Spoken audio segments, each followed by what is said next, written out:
It was clear from the start that this would be an unusual day at the courthouse. Where before Tunisia's January 14th revolution, press were strictly barred from attending trials, today a melee of journalists, both Tunisian and foreign, scrambled through the gates of the courthouse to see the opening day of the trial of Zine El Abidine Ben Ali, the deposed Tunisian president who ruled the country for 23 years. The scene inside the courthouse was no different. Immediately outside of the courtroom, spontaneous press conferences took place. One lawyer stated the importance of using solid evidence against the former president so as to show the world that Tunisia's justice system was equitable. Another gave an impassioned speech about the failure of a secular government to deliver on its promises. When they grew tired of Bourguiba, they went into the arms of Ben Ali and supporters of secularism, who fought the religious party in Nahda. With no one checking IDs at the door, anyone who wanted to enter the courtroom could do so, provided they could squeeze their way through the crowd.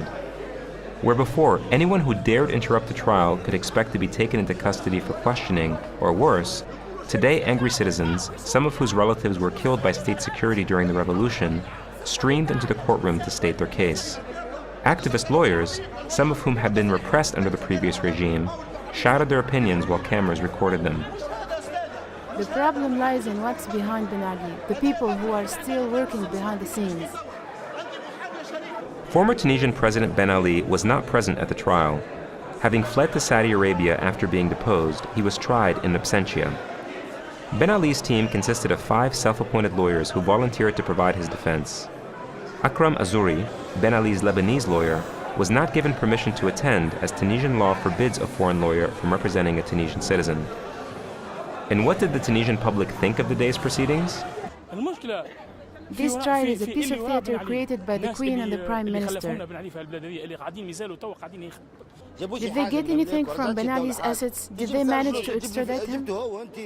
Ben Ali is facing 92 charges, including possession of illicit drugs and abuse of power.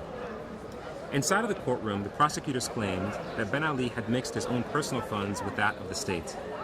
They also claimed that the drugs and money found in his palace were nothing compared to what the president had stashed abroad.